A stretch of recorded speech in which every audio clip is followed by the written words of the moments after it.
Hello, everybody. Welcome to the Open Mic Comedy Podcast. I'm your host, Marc. If this is your first time here, welcome. If you're a returning listener, welcome back. This podcast is here for everybody on the open mic comedy circuit, whether you're a comedian, an MC, a promoter, or a tutor. And even comedy fans who enjoy watching the stars of the future in the pub basements we seem to inhabit around the world. If you're thinking I could do that, then this podcast will guide you on what to expect on this crazy circuit from those right in the centre of it. Today's guest considers himself a bit of a ladies' man, but only on a stage. He appreciates the NHS, but he's not adverse to going private once in a while.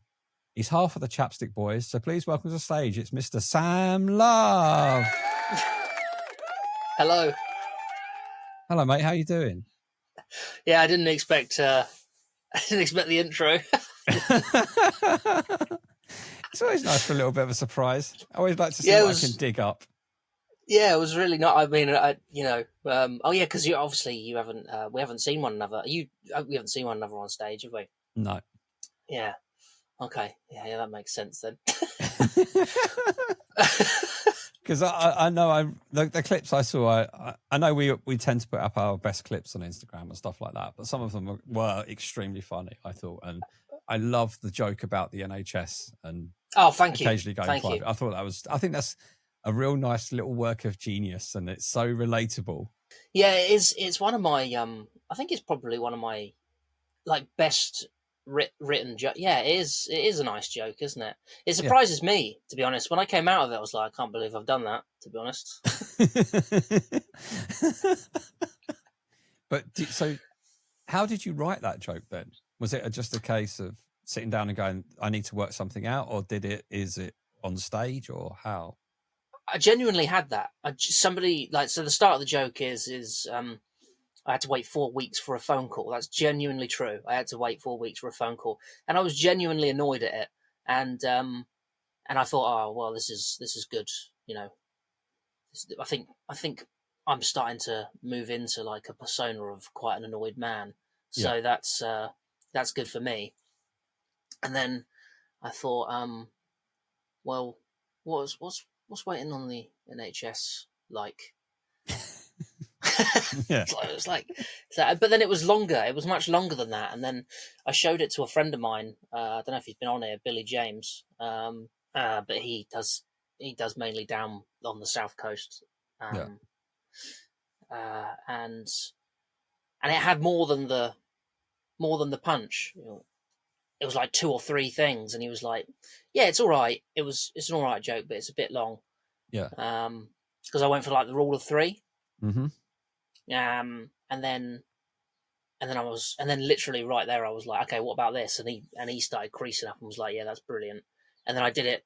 I did it with the rule of 3 a few times, and it had gotten okay reactions. And then I changed it to that, and it killed in a night where I wasn't doing well at all. So I knew it was good.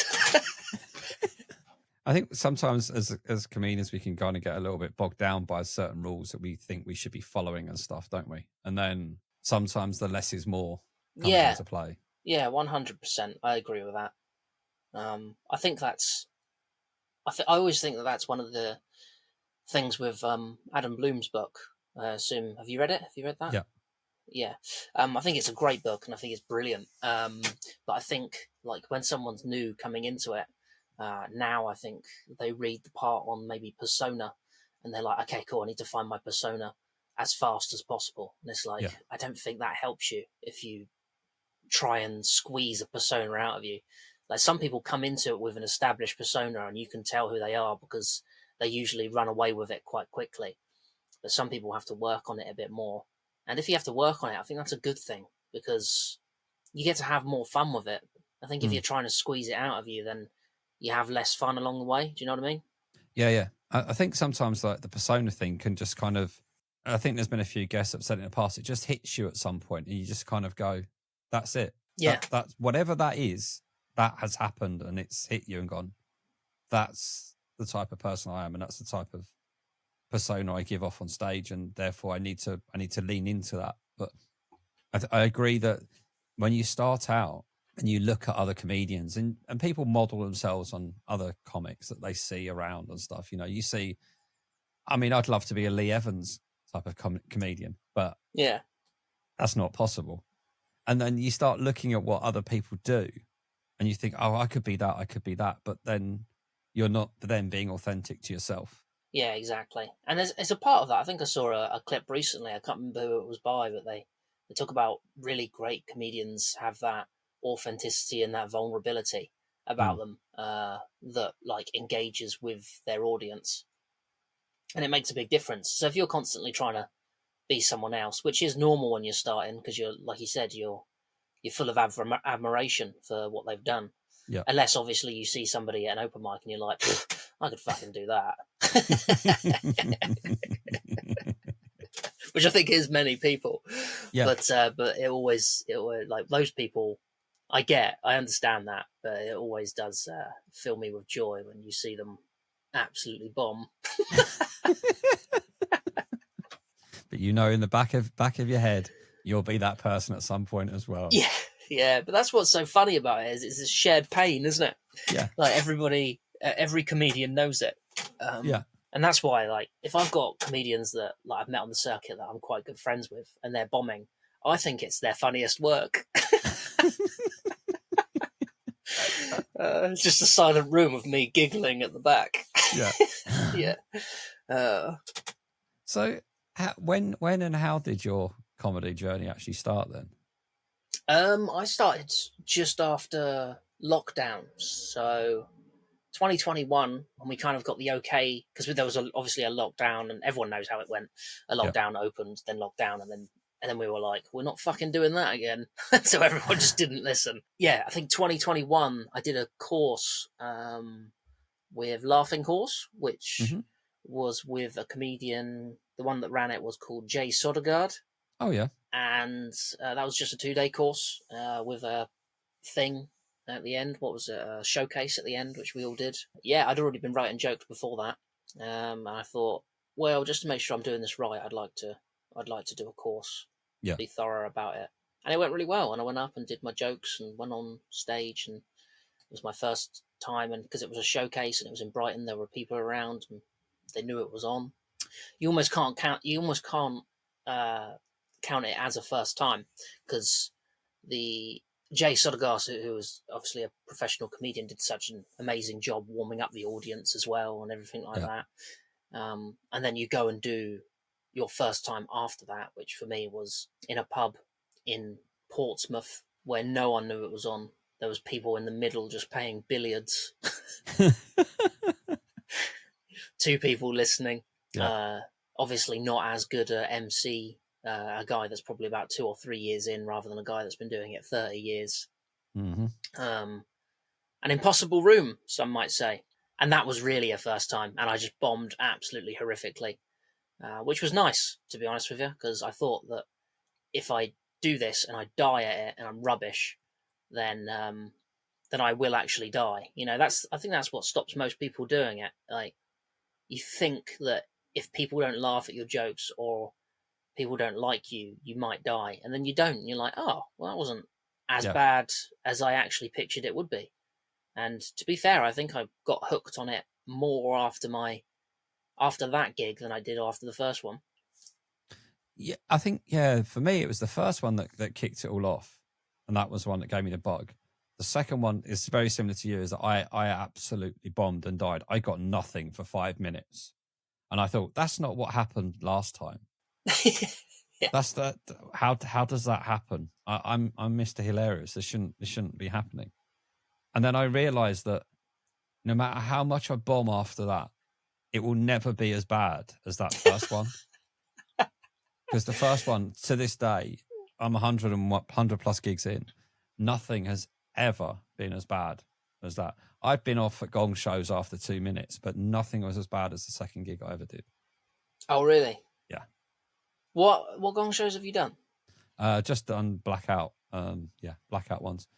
I was going to say, yeah, I've not really been in for the gong shows, because I did one on my 5th gig and I got pretty much exactly what you were talking about. And it was partly because I was rubbish and partly because I forgot all of my material. I got on stage and was just like, oh, but I didn't rehearse it because I was like, well, I came up with it, so I'll just know it when I get up there. Yeah. the arrogance of it. Yeah, I understand that. So was that your when you talk about your bombing from that second gig, was that the is that the worst, or is that or has there been worse than that? I think in terms of worst gig, I think my worst bombing was, it must have been that Gong show I just mentioned. Like, it was weird because I forgot my everything I was going to say, and I was on stage, but I was on first as well. So the crowd were like still kind of getting used to what was supposed to happen at a Gong show. Yeah. So I was up there far too long. And then it got to a point, and I was like, oh no, I've remembered my set. And then they gave me a round of applause for remembering it. Yeah. And then I was like, oh no, I've forgotten it. And then they laughed. But that was just all true. I did remember and then forget again. And I was like, please just vote me off. And then they all voted me off, and I was like, oh, thank God. So that was probably, yeah, to be fair, that probably was the worst. What about best? You know, it's hard to say when you've had so many good ones. Oh yeah, you got to pick them all out. No, I'm joking. No, honestly, it is hard to say. But that bad one really burned into my mind. But almost now, when I have a bad gig or a good gig, I kind of, in the car home, I'll immediately forget. I'll immediately just forget how it went, and I'll just drive home and be fine. Been working on a show for Edinburgh recently, and I'm going up to do Free Fringe in August.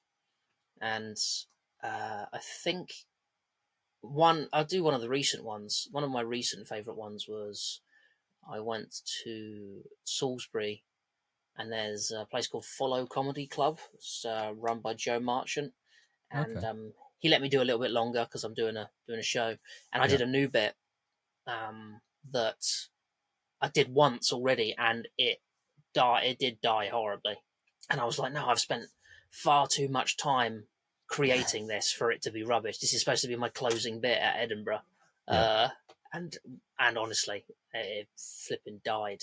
And then at Joe's, it absolutely crushed, and I was like, oh my God, thank fuck for that. So it isn't just that the joke is bad, you know. And so I think that's probably what sticks out mostly at the moment. So what changed between the time it didn't work and the time it did work? Was there did you do anything different, or? I think I did change it slightly. So it's about manifestation, and when I was at the other gig, most of the crowd was kind of middle-aged ladies. And I equated manifestation to middle-aged ladies, and basically just went in on it. And I think they were all like, fuck you. Yeah.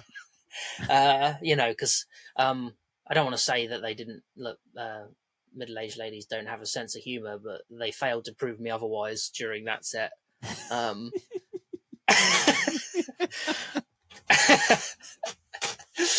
But I did change it slightly so that it doesn't go in too much on middle-aged ladies. And I was a bit more fair about it, so it came across more frustrated than it did angry. You know? Okay. Yeah, I get it. So you kind of because I think sometimes if you look like a jovial character and you come across as angry, it's sometimes takes a lot for the audience to come with you on that journey. Yeah. Because they go, this doesn't feel real. And if it doesn't feel real and they don't believe it, then you're kind of left in this no man's land of trying to convince somebody that I am really an angry asshole. Yeah. Yeah, I get you. If you don't have the look for it, I think it's probably partly my voice as well. Like, because my voice is quite like, for a man, it's quite high pitched and nasally. It's hard to get on board with someone being angry at you. Yeah. When you sound like this, you know. It's like, he's not. Oh, look at him. He's adorable. He's not angry. Yeah, I mean, all of his actions are angry, but have you heard his voice? It's ridiculous. So how many gigs have you done now then since 2021? I don't know. I stopped counting at about 20. But I know that last year I did about, like looking through the calendar, I did about 130, Hmm. 140. And then the year before that, I did about the same. So probably over 300 or 400 gigs. Oh, it's a pretty high number then. Yeah. I don't know how much difference that makes, to be honest with you. I feel like some people come into it and they're very good right away, you know? Yeah. You've interacted with different crowds, but also, even though I've done probably that many gigs, I still have quite a few bad ones, you know? Yeah. I don't think that's something that changes. No, I always think that, out of every 10 gigs, at least half of them are probably average. Two of them are probably diabolical. And you might get two in there that you go, yeah, that's the reason I'm doing this. Yeah, quite right. Yeah, they'll be like, I think you're probably right. Yeah, that's probably. I usually go by like the rule of thirds. So it's like if you do 9 gigs, 3 of them are great, 3 of them are okay, and 3 of them are just dog shit. But I Yeah. think yours is probably closer to the, like more of them are kind of middling than they are killer, and Yeah. more of them are middling than they are death. Um, But it's those middling ones, isn't it? Is you walk away and you kind of go, there's always that element of, okay, I got that little bit out, but there's always a frustration in that I didn't quite get to that next level for whatever reason, not whatever it is, but it's still a good, solid gig. You got a decent amount of laughs, just not the amount of laughs you wanted, yeah, the constant yeah, ones and stuff like that. yeah, 100%. I think I don't know about you, but the level of like bombing has changed, like the same way that the level of killing has changed. So like you do like a really good show, and you're like, shit, this is what it is. Yeah. And then you'll do another show, and maybe a couple months down the line, and the response from that show will blow the other show that you've had that was your best show out of the water, and you'll be like, oh no, this is what it is. Yeah. That last one wasn't as good as I thought it was, because this is what it. And then that'll kind of happen 2 or 3 times, and you'll be like, oh, okay, well now I know what killing really is. Yeah. But it's almost like, so if killing's at the top, well, obviously they can't see it if they're not watching this, but like if killing's on top and then dying is below, Yeah. they kind of move up together. I feel like Yes. because you get used to having a better reaction. You can get a reaction that was probably closer to what killing was when you first killed, and it can be classed as a bomb. Does Yeah. that make sense? Yeah. I get that completely. It's there's a friend of mine on the circuit. Every so often, if I know he's got a fairly big gig up, I'll just send him a message when I think he's off stage and say, "Has there been a murder?" And his reply, I think his last reply was, it was a really, really good gig and all of this. And you're like, okay, so it wasn't a murder, but it was good, which Yeah, means that 6 months ago, that really good was probably like a meh. yeah. So it's moved up that level, which is kind of cool. And it's always that sign of progress, isn't it? I hope so. Yeah, I hope so. What about you? What's your best gig? My best gigs have been when things have gone horrifically wrong in my Oh set, yeah, or I've fallen in the moment where I'm in the moment and I'm telling a story and I manage to get everybody laughing, but then it makes me laugh as well. oh yeah, And I've got a great picture on my Instagram of me literally doubled up in pain, laughing whilst I'm on stage, and that kind of encapsulates probably one of my happiest moments. yeah. That's And nice. it's just, and then there's bits where I get things wrong, and I find that I can play on small parts in an improvised way, but I can't improvise anything big. You see what I mean? Because Yeah. I Why used do you to think do that is? confidence. Ah, I think it just comes down to confidence. I've kind of done like a semi sort of improvised workshop, and I really struggle to come up with things there and then. I know I'm doing an improvised thing, so my brain automatically starts thinking, "No, you could do this, you could do that," and you've lost that impulsiveness of it. Whereas I've done one of my most favourite bits was I was on a stage. I had a make believe. Well, I'll say make believe. I had a phone call that goes on during the stage, and I communicate with somebody off stage. And this phone call started, and I said, "Hold on a minute, I'm going to have to put you on hold because I've not explained to the audience this key part of the story that's going to make this next part make no sense. And then everybody laughed that I fucked up. And now I've gone, right, now we'll take you off hold and we'll go after I've explained it. And everyone enjoyed that again. Oh, nice, yeah. And a mate of mine said to me, you should put that in your set. And I'm like, I can't do that. Feeling like doing that scripted is quite hard, whereas you could tell that was completely genuine when I done it. Yeah, that's true. But I feel like the comedians that have been doing it a long time, like a lot of their stuff isn't completely genuine. Like they know. The people that are doing specials, they know exactly what's going in there and how it's going in there, you know. But I get you. It's almost for you, like you want it to be a one-off moment because it felt so good, and you'd almost hate for that to then go shitly if you put it properly into a into a set. Yeah. Yeah. No, so what I did want to ask was, so where have you gigged then mainly? Is it around London and those areas or elsewhere? Yeah, kind of most places south of London. I've done, Cornwall. That's fairly south of London. Yeah, that's fair. That is fairly south of London. I've done Bristol, which obviously isn't south of London, but it's, southwest. I once did a gig at King's Lynn in Norfolk. Yeah. And that was a 5-hour drive. Ouch. And I got there and there was 6 people. Oh, no. Oh, I know. And it was supposed to be for like a reputable brand. And that's when you do those gigs and you realise, oh, even the reputable brands don't always get a crowd. Yeah. So if there's anyone out there that's looking at like the next level, just know that sometimes the next level still has shit gigs. Yeah, I've noticed that. There's a few people I know that have moved up to that next level, have got spots at quite well-known clubs or that perceive themselves to be clubs. And then you go, how'd it go? Oh, yeah, there's 15 people. And you're like, right. That's not what I was expecting. I was expecting to be like a bustling room of 100, not some crowd smaller than an open mic in a pub. Yeah. It's a bit odd. Right. And it is tough. Sometimes it's tough. It's tough to get people in sometimes. But it's frustrating when you have to do a lot of work to get somewhere and then it's a 5-hour, after 10 minutes on stage, it's a 5-hour drive back home. Yeah. 10 hours of traveling for 10 minutes. Yeah. With no pay. Yes. And you equate the audience to like, 5 people, 5 hours, each one of you is worth 1 hour of my time.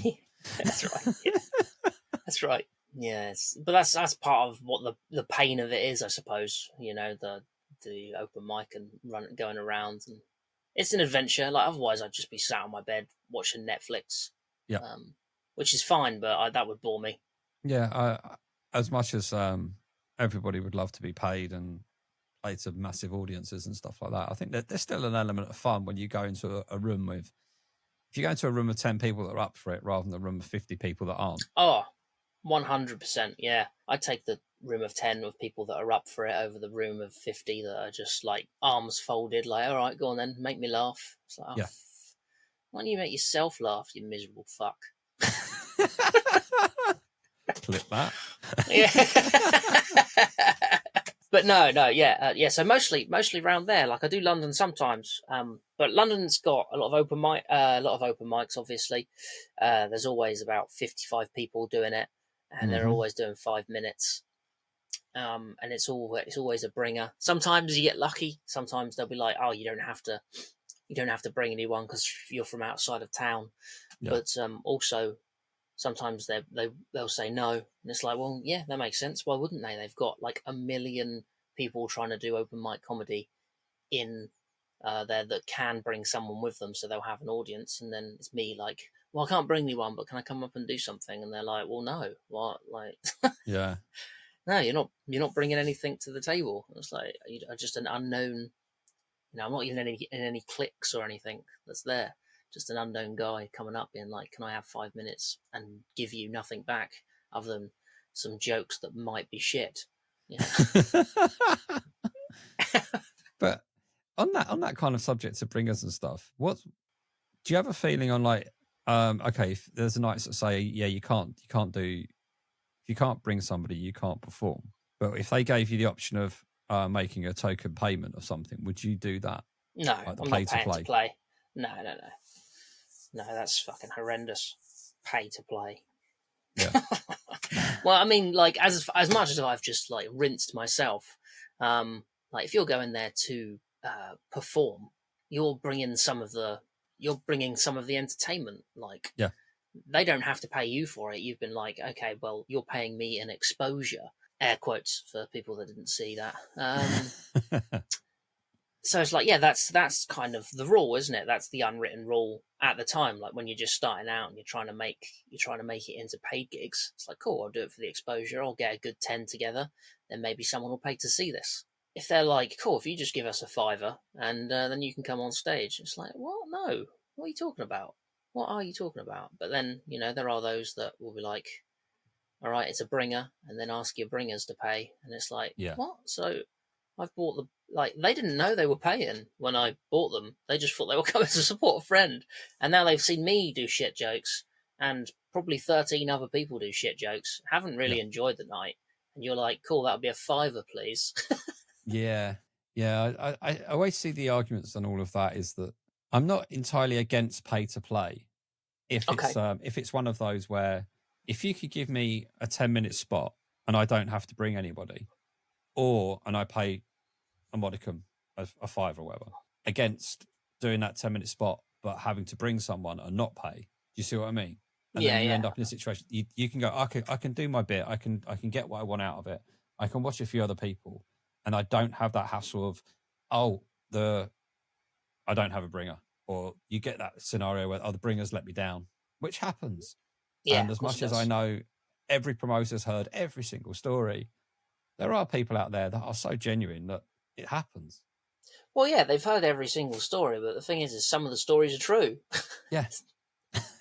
You can't differentiate. Like, there's a reason that people use stories that might be true, and that's because they probably might be true. So they're Yeah. not going to say something completely outlandish, like, "Oh, I don't know, my nan fell in a well." Are they? They're not going to like if you've got more than one of those excuses, like my nan's fallen in a well, then it's like it starts to get a bit.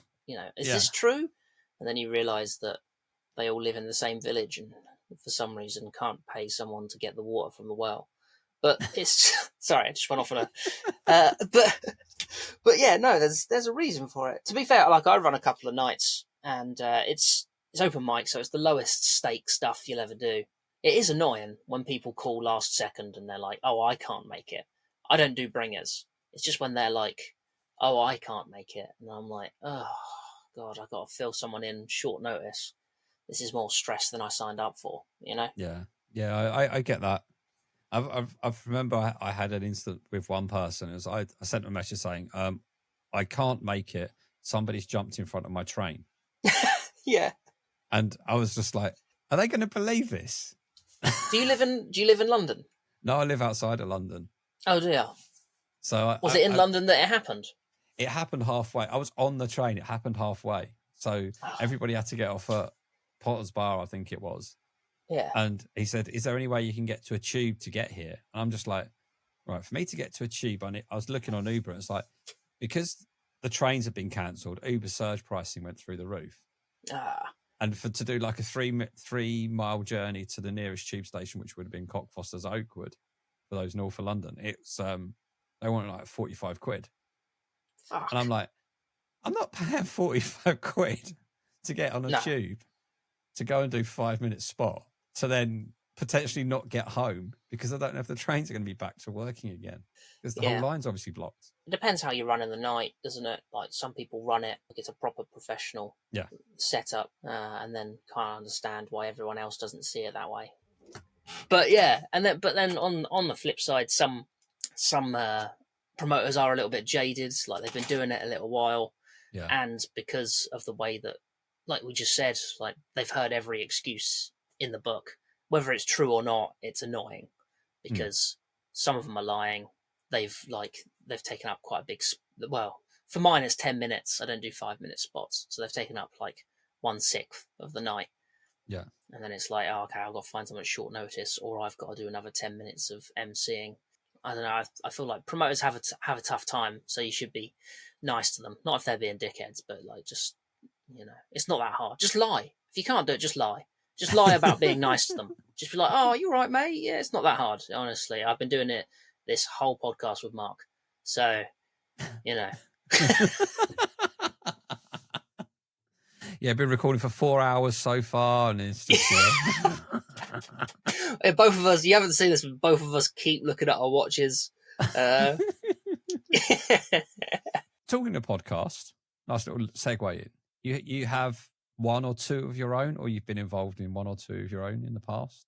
Yeah, I had one that was called Would You Rather Pod, and I stopped doing that because it was very much based on who I could get on the show, kind of like this. And it was getting tough to find people to get on the show, and Okay. I didn't want to like have repeat people, and I didn't want, and it's supposed to be quite a funny show, and I didn't want to have people on the show that I didn't think were funny. I imagine do you get that? The amount of requests I have is Yeah. significant, and Yeah. I tend not to judge people too much on things, but Yeah. the list is so long at the moment. There's probably 30 plus people on the list to kind of get through. So if people come forward and go, "Oh, I'd really like to be involved," you're like, "Yeah, okay, I might speak to you in 6 months." Yeah. And don't take that personally, kind of thing. Yeah. But then there's also, I know this sounds like it's tick boxing, but it's not intended to be tick boxing, in that there needs to be a wide variety of different ethnicities, races, genders, and stuff like this to make this interesting. Yeah, Because of course. if it just becomes white men talking to white men all the time, it becomes like, yeah, and it's supposed to reflect the open mic circuit, but it needs to also try and make the open mic circuit better. All right. So with you If you doing see that, what actually, it's given an unrealistic view of what the open mic circuit is. I honestly, I know it might sound a bit. I do go through every so often and go like, what's the split of males to females that have been on and stuff like that? Yes. Because I always find it quite interesting. Obviously, more males ask, because there's more males out there that are doing this, that seem to want to put themselves in front of the camera and chat about things. There's certain females out there that are really helpful in finding other females that want to take part. Yeah. And it's just that little bit of encouragement sometimes, and they come on, they have some fun and they enjoy it, and the word spreads, and then the ratio starts to become a bit more what the world is like, not just what comedy's like. Yeah. Yeah. Which is nice. Yeah, it's a good thing. It's what again. It's what the open mic, like you said, it's what the open mic circuit should be like as well, because it's different perspective, and they've all got different things to say. Like you said, if it was all just white guys, just a bunch of people just talking about their knobs constantly. But yeah, no, yeah, I like that. I think that's a good idea. But I can imagine you get a lot of requests. So to anybody that's on the waiting list, I just want to say I got on before you, so I bet you're seething, aren't you? Bet you hate that. I got requested as well, by the way. I didn't ask. I don't know if he's going to cut this, but I know there are people out there like, who the fuck's this guy? Oh, why aren't I on? No, I will tell you why. I'll tell you why, because, and it kind of leads into the next thing, is the blog. I actually read your blog occasionally. Oh, thank you. And I saw a post however many months or weeks ago saying, "Oh, this is for the 3 people that read it," or something. And I was just like, that's the thing, is that this is trying to not just promote, but it's trying to put out there that there's stuff out there to read and learn from and learn experiences from. Because I keep coming back to this thing about when I first started this, I didn't know there was an open mic circuit. Yeah. And I didn't know what you did, how you got onto it, how you get gigs. You know, I was spoilt by my first gig, went really well. And I thought, well, that's it. I'm going to be at the Comedy Store at some point in the future. Yeah. And you make applications to new act nights at big places, and they go, yeah, come back to us when you've done 200 gigs as a new act. And you're like, that's not new. And they're like, it is in comedy. Yeah. And it's learning all those things. And there's such a resource out there that people's experiences is the most valuable one. And it's people's experiences that are part of this now. Not listening to James Acaster or somebody like that talk about comedy. That's not relatable to this. Even if they speak about their open mic times on stage, that's probably still 10 years ago. Yeah. And Yeah, it's out of date. Yeah, it's a good point. Yeah, it's good. It's a good point. Yeah, it needs to be done. Like, I'm exactly the same as you. Like, I didn't realise I think I used to watch comedy on TV, and I didn't realize, even watching it, I didn't realize it was a thing. You know, I didn't realize it was a thing that people did. Like there was, I knew that they were doing it, but I didn't realize that they weren't just a funny person getting on stage, Yeah.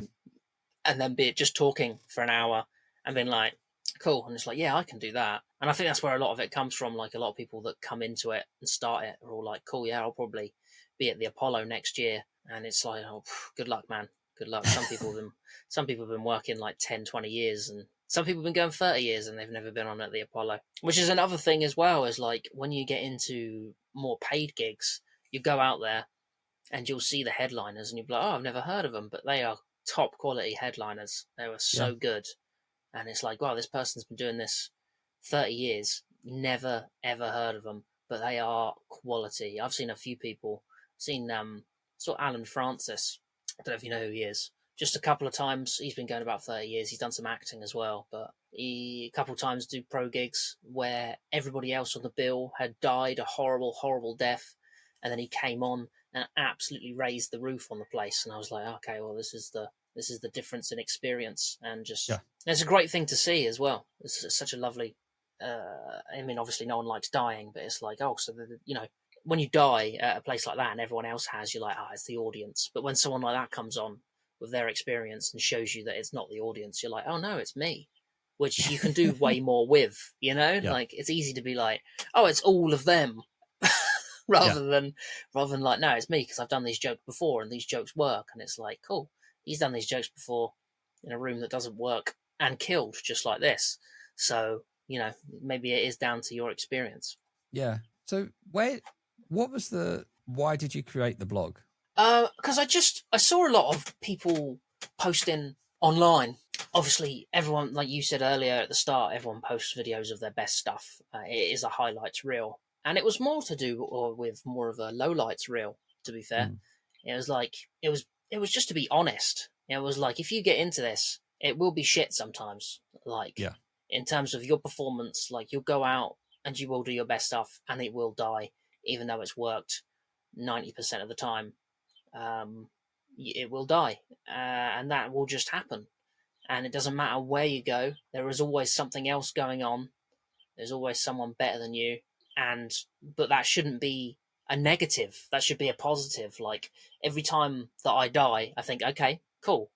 That just means I can be better. Every time there's somebody better than me, when the kind of professional jealousy kind of goes down, I'm like, okay, well, what can I do to be better? Instead of sitting there like, no, well, their jokes are hack. And then they're not as good as me. Yeah, so it was kind of trying to make it kind of an equalizer to what the open mic circuit really is. It's not all sunshines and rainbows. Sometimes it is dog shit. Yeah. But if it doesn't matter, it's like you do it for me, I do it out of pure love. Like, I think everybody probably knows one person that's been doing it a while and you've never seen them do well. And not only are they one ballsy person for continuing to go, or incredibly deluded, but you can't deny their love for it. You've got to love something to go up and get absolutely blasted every night and continue to go back. And I feel like I would probably do that too, because I just love it so much. I wouldn't, I'd happily die for it. Yeah, I was speaking to a friend the other day, and they used to be in a band, and we were talking about comedy versus music, and he said that we've been in rooms before where once the sound guy left the room, we weren't playing to anyone, and you're kind of like, Yeah. it's an arts thing, isn't it? More Yeah. than anything else, especially at the lower levels. Is like you're saying, when you see those guys that have been doing it for 30 years, the guys and girls are doing it for 30 years, and they kill it wherever they go, or they bring a room that's been down up. Those people are out there, they're making a living, but they've never been on the Apollo. They've never been that household name, but they make enough money to sustain a living from comedy.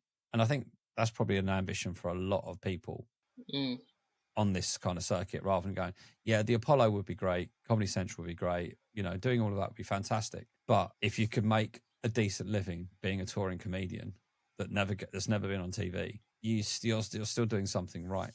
You've still won. You've still won there. Yeah. There's no way, like, if I could replace my earnings now with just comedy, my God, I don't know. I mean, you'd get used to it. It's one of those things you get used to, isn't it? Like at the moment, it's a dream. The same way that you got used to the fact that you doing well and isn't as good as like how well you do now, sort of thing. It's you get used to it, and then you stop appreciating it as much, and probably need to be reminded that the fact that you are making your full income from comedy is probably the biggest win ever. Because what do you really do? You wake up, maybe if you're still going at it, you'll write some comedy, but if you're just going through the same set that you usually do, you don't do much.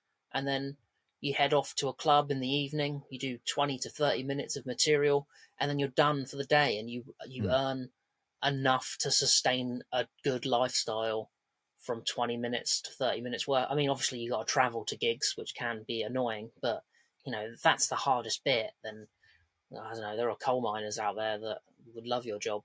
Yeah. Greetings, listener. Sorry for the interruption. It's John the Pape from episode 41. If, like me, you're loving this episode, in the hot tub with 9 merchant sailors, listen to your higher self, consider giving it a 5-star rating, and follow the pod on whatever app you're using. It's the right thing to do, right lads? And Marc will be forever grateful. Now, our helicopter has arrived, so I must beg your leave, but please enjoy the rest of this absolute humdinger of an episode. When we talk about joke writing, what is your process? It changes. Like sometimes, like I said with the NHS joke, I was just annoyed, and a lot can come out of annoyance from me. But usually, I'll sit down and I'll just write as much. I'll like brain dump as much as I can about a subject, and then I'll filter through it and be like, okay, where's the funny? And then I'll break that into like different types of joke, like simile and metaphor and all that sort of stuff. I did read a book. I can't remember what it's called. I can't quite remember what it's called. I think I've got it. But he talks about the 40 different jokes, different types of joke. And he goes through it and he's like, well, get a premise. And once you've got your premise, these are the 40 different types of joke. This is how you write them. And then he's like, just do 3 for each. So you end up with 40 times 3, which is 120 jokes. Mm-hmm. And then choose your favourite ones.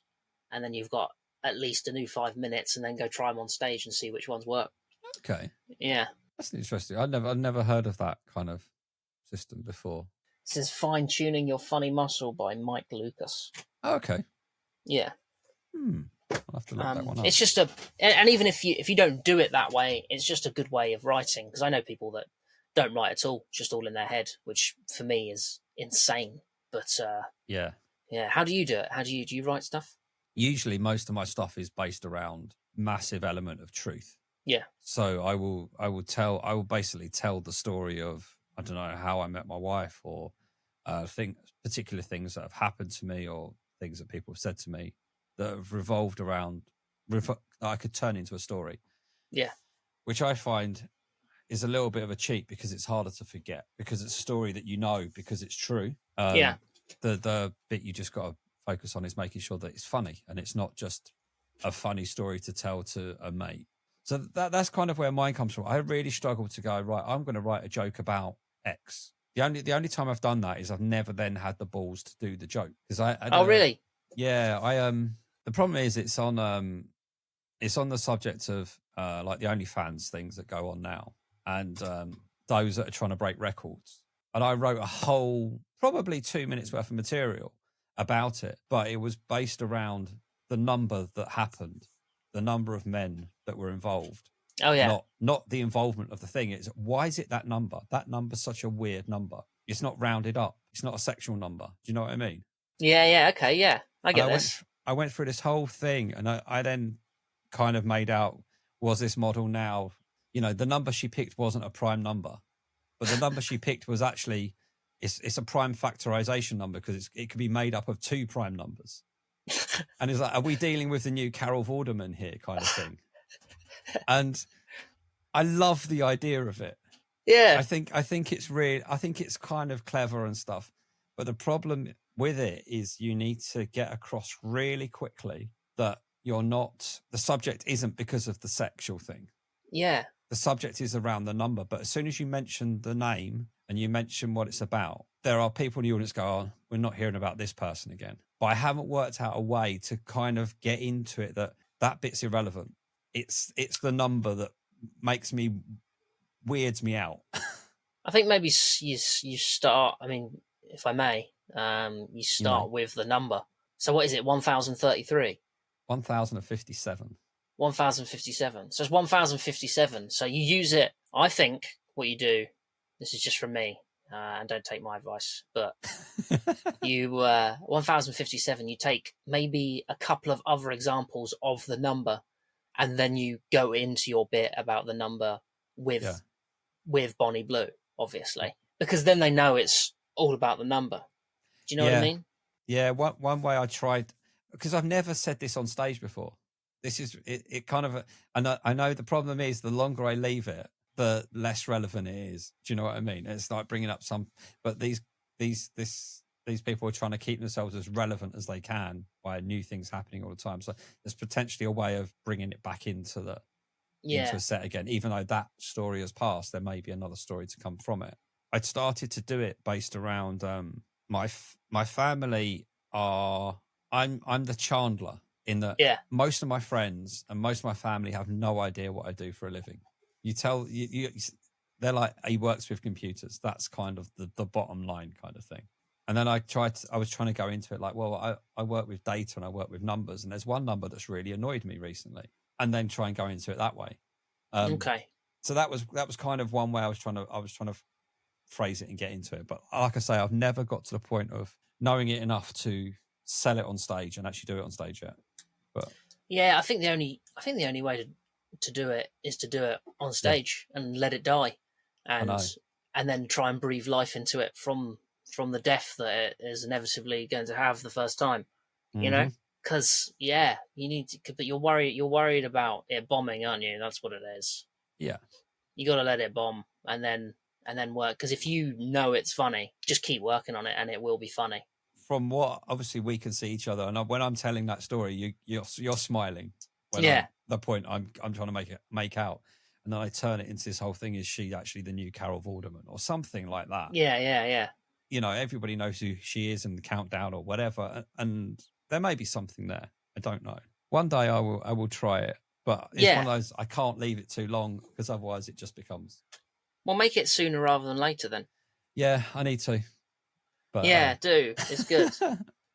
Yeah, it's an interesting premise as well. You got to do it, and it is a different view of what's been happening, because obviously it was in the news, so it was in the zeitgeist. So everyone was like, "Yep, cool. Let's talk about her doing what she was doing." Yours is more about like this.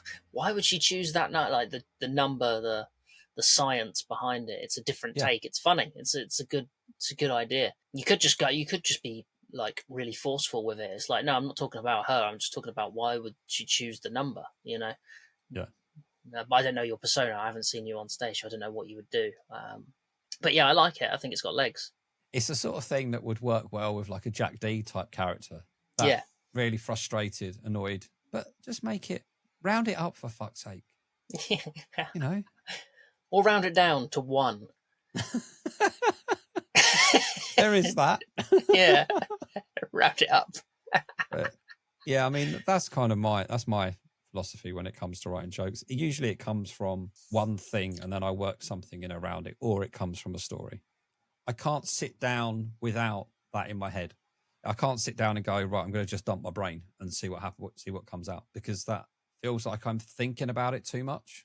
Whereas a random thought in my head goes, yeah, that could be quite funny. Right, note that down, deal with that later, and then I can work around it.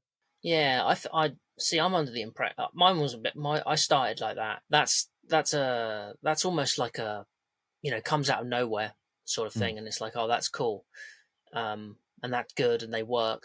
I feel like if I write stuff down as well, then my brain will get used to thinking like that, and then more stuff will pop up out of Yeah. nowhere, you know? Like it will almost train the subconscious to start pushing out funny views on things that I've seen or done in my life. Do you know what I mean? Yeah. So Almost like a training. But then I write it down and I forget about it, and then I'm like, I have to read off of a page on stage, which isn't ideal, but it works. when you write it down, do you write it down as a script, like a word for word type thing? Yeah, I usually go word for word. Yeah. Because do you find sometimes you don't write in the same way you speak? I used to, yeah.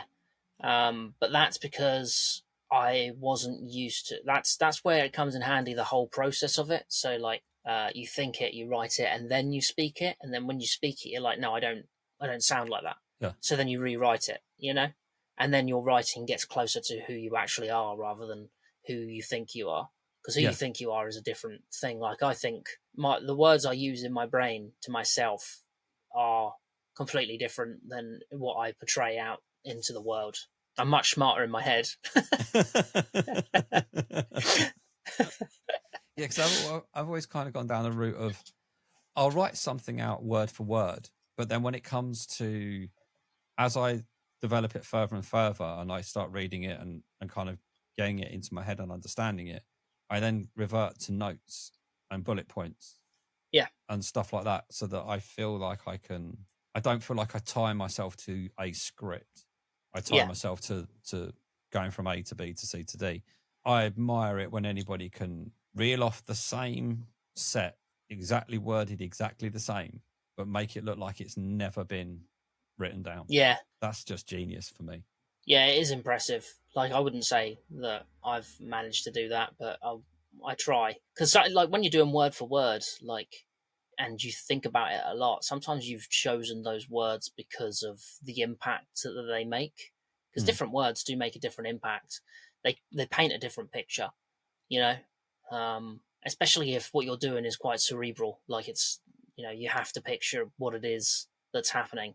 And my stuff is quite like that, not because I'm painting any nice pictures, but because I'm particularly gross, so I almost kind of go for the bit of the ugh. Yeah. You know, they're like, oh, it is funny though, and then hopefully they start to laugh. Yeah. So what are your kind of flipping back? We touched on podcasts. You've had one in the past and you've got one currently on the go now. Yeah, I got one now. It's called Chapstick Boys. It's just any other podcast. I can't sit here and be like, this is great. We have fun when we do it, but it's just two guys chatting shit, and maybe poking a little bit of fun at some better podcasts, some podcasts that have gone more famous podcasts, what I say, you know, in the sense that like when you're watching like a more famous podcast, they'll say a sentence and then there'll be an ad read and then they'll say another sentence and then it'll be like fucking YouTube pop-up ad and you'll be like, okay, well, this whole thing is 2 hours long and an hour and 45 minutes of it is just fucking ad reads. Yeah. And it's like, oh, well done. You know, obviously good for them. They're getting paid for this. But Jesus Christ, I've tuned in to watch ads, apparently. It's like old school television. But I think sometimes nowadays, I don't know if you follow football at all, but if you ever watch it's called The Overlap, isn't it? Gary Neville and Jamie Carragher. Yeah. And they do their ad reads. I mean, they're more wooden than an oak tree when it comes to that. You just like, at least put some life in. When I was a footballer, I never knew protein was important. That's why I now take Huel. You're like, oh, piss off. Does anyone believe that as well? You know, like, I know it's wooden, but you, as a footballer, you didn't know protein was necessary. Yeah. Just get out of town. Get out of town. Like, you weren't working with the best nutritionists in the land, and none of them were like, protein's actually pretty important, and they were like, they heard it from Huel like 10 years later and they're like, what? What the fuck are you on about, Gary? We know it's an ad read, just stop trying to pull the wool over our eyes. We're going to continue watching. It is mad, isn't it? And I don't know, they almost become the joke of the whole thing now, isn't it? You just think, it's like, how many ball shavers are out there, how many protein drinks are out there, oh, if your mental health's bad, go to BetterHelp or whatever. You're just like, Jesus Christ. Yeah. Bombarded with it. Yeah. But it's, it works, doesn't it? For as far as that sort of thing's considered. But it is just arduous, isn't it? It's just like, oh God, I've got to sit through another fucking ad. Yeah. And then it's really weird because they'll do like their like a BetterHelp ad read, and then they'll have the Google the YouTube ads on as well. And then it's something like tower defense mobile game, and it's like, oh, okay. Go straight from mental health to tower defense mobile game. But that's basically the Chapstick Boys pod, which is on Spotify. And we've only done 3 episodes, but it's just us talking about stupid stuff and then doing some fake ad reads. And then you get those ones. You get those ones as well where you'll watch it and then they're like, oh, somebody's written into the show, and it's like clearly they haven't. This is all produced so that you can talk about it. And so basically we do that as well. We're like, oh, someone's written into the show, and then clearly no one's written it. We've written it. And that's it. Yeah, we just take the mick out of podcasting, to be fair, because this is really fun, but it is stupid, isn't it? Yeah, it is. Not yours specifically, but some podcasts out there is literally you'll watch it, and it is just 2 guys like just acting like 2 guys would, but with a camera around. Yeah, but they're not acting like 2 guys would because that camera's around. Yeah, 100%. Yeah, exactly. Like if you looked at their WhatsApp messages, it would be way worse. Yeah. But I mean, I saw one of the ad reads you guys did. It was the it was the Switzerland one. Yes, that's it. I couldn't think the word of it. Yeah, that was genius. That was absolutely genius. Yeah, I couldn't believe we got them as an ad. It's always made me laugh though. I wonder if you could get, like Farage loves to do a cameo these days, and people keep trying to set him up with various things. Oh, really? I didn't know that. Yeah, no. Somebody got him to do like a read for as a birthday present for a friend or whatever. The last line was up the rah, and you're just like, for fuck's sake. And he read it out and did it, and you're just thinking, has he just not realised or what? Amazing. And you're thinking, could you send something like that to him to read out?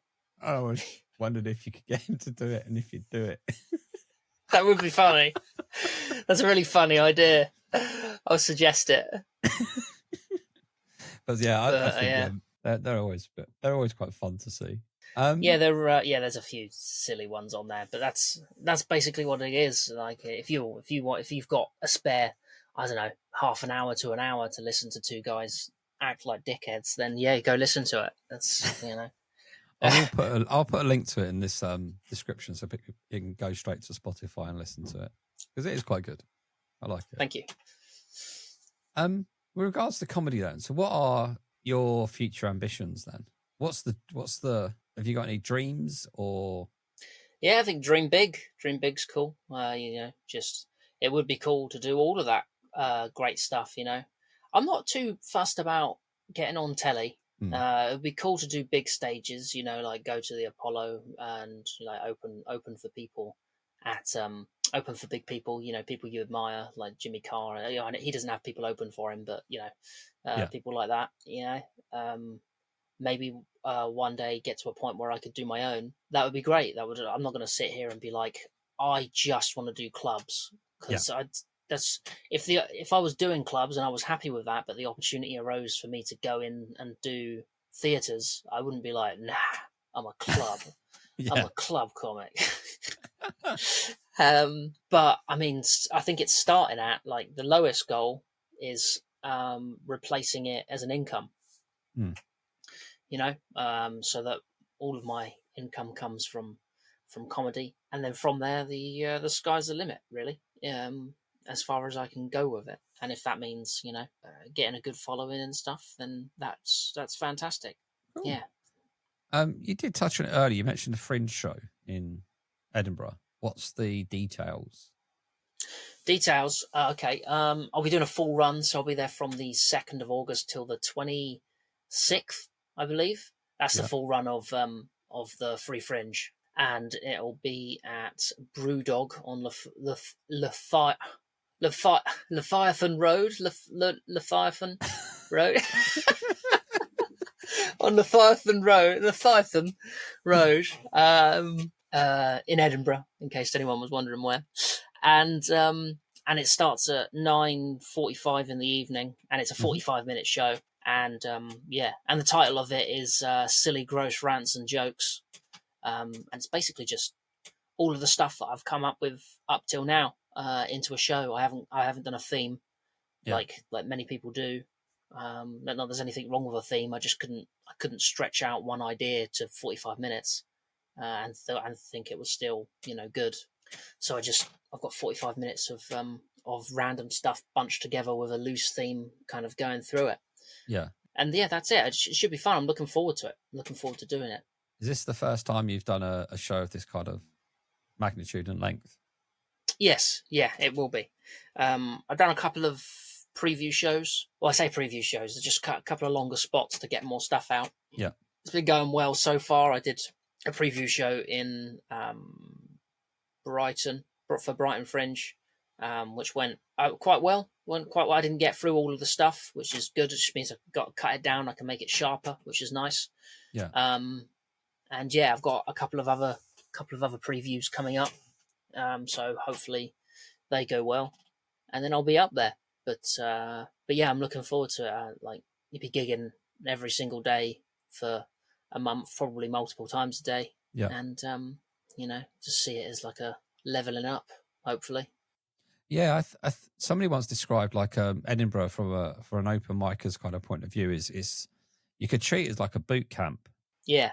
Because if something doesn't work on day one, you've only got 24 hours before you need to refine it. So you never have that long gap. So it's always fresh in your mind. And then by the time you get to day 4, you go, oh, day 2, that joke worked better, this, that. And then I think obviously the show starts to pad out and starts to become better and more streamlined and just funnier by the end of it. Because you are training yourself so much. That's definitely the hope. Like, I'd hate to come back and be worse.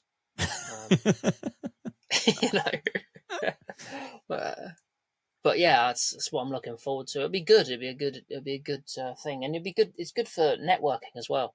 You meet a lot of people while you're there, and if you do any good in front of them, hopefully you'll be able to get gigs once you leave as well. Yeah, which is cool. It's going to be tiring though. It's not lost on me how tiring and difficult it's going to be, but I'm still looking forward to it.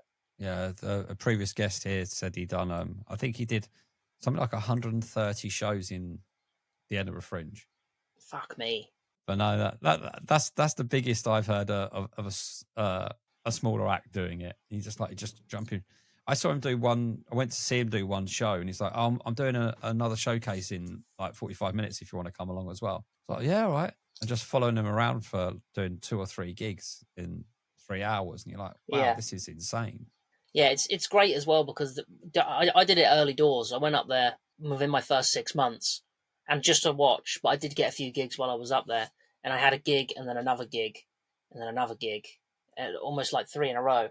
And the great thing about doing 3 in a row is that you could do exactly the same jokes, and it's like doing like 3 days in a row, but just multiplied. Like you really are just like bombing. Suddenly means so much more little to you because you're like, cool, I've got to chuck that off my shoulders because I've got another one in a second, and I can't let on that I've just bombed horribly.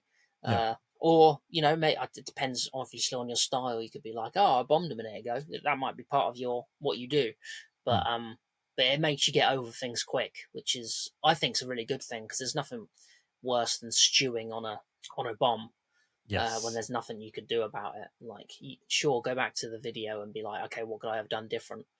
But also, I'd say do that more. I'd say do that more with a middling one. Like, if there's kind of a middling performance, you're like, okay, what can I do different? But if it's a bomb, chuck it away, mate, because you're only going to destroy yourself by rewatching that car crash.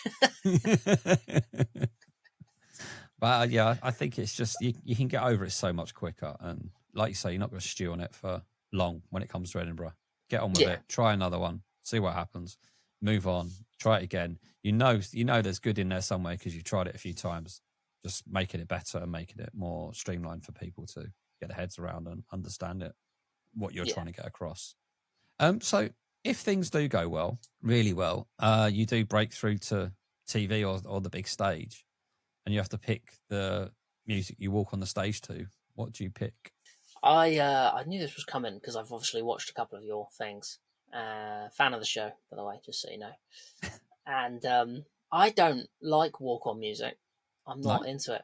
No, I don't know if that's just because now, like on open mics, sometimes people will be like, right, what do you want your walk on music to be? And I'll be like, can you just get them to clap, please? Can you just, like, I don't, no one's associating me with a song. Can we just, can we just get me on stage and then I can do my first joke and then I can relax rather than having to wait for me to speak and then the music will fade out and then I'll say a joke and it'll be really kind of feel really like disjointed, like I'm not ready to go because I'm not, because there's still music playing, and by the time I grab the mic and the music's still playing and I'm like, why the fuck is the music still playing? So that's generally what I think. It's the same way that like if someone welcomes me to the stage, I'd rather they just said my name rather than any kind of anything else. Like I did a pro gig for a friend recently, and he welcomed 2 other people to the stage, gave them a big build up. Yeah. And I was like, "Oh, can you just say my name when I come on?" And he was like, "Well, I have to because you haven't got any accolades."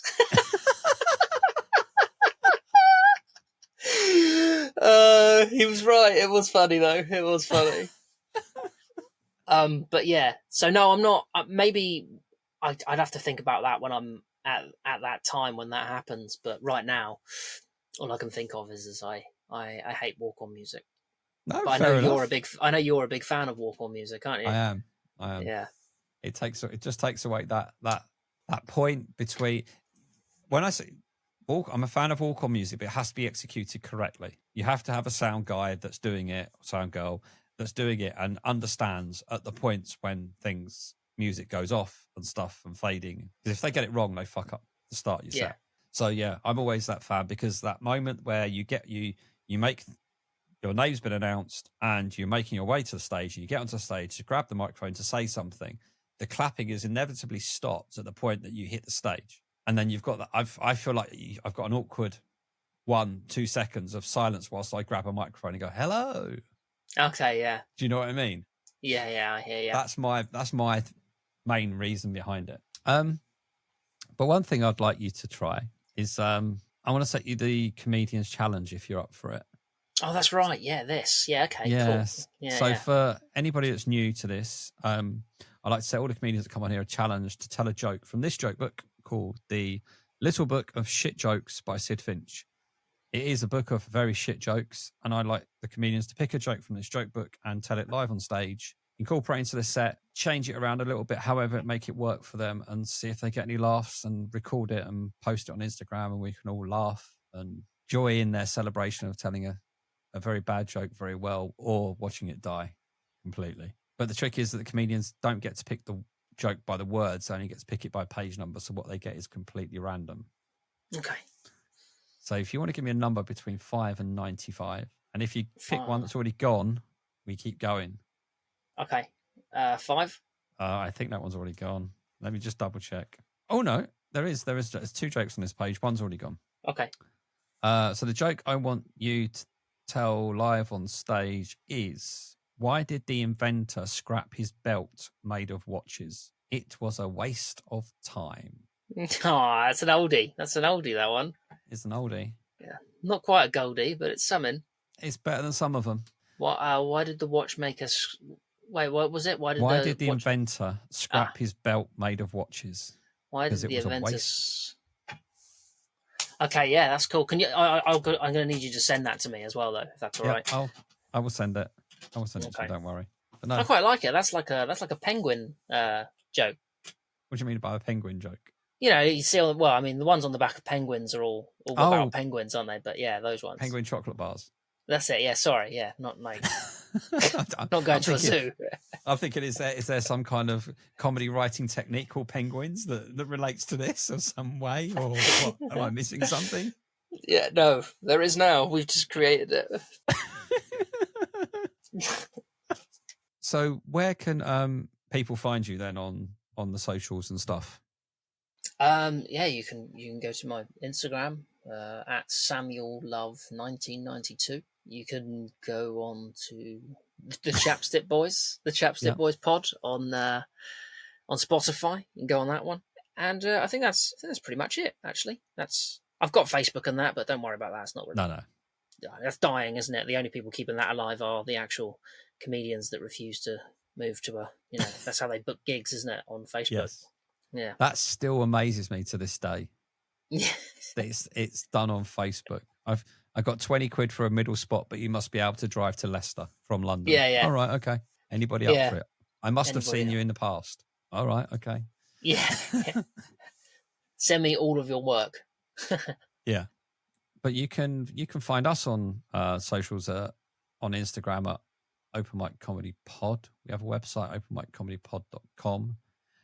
Whichever platform you're listening to us on, please give it a like, follow, subscribe, and all of that jazz, because it really does help get us up the charts and these people heard. And lastly, I just want to say thank you very much for your time today, Sam. It's been a pleasure. Yeah, it's been nice. I've had fun. Good. And for the rest of you, I will speak to you all very, very soon.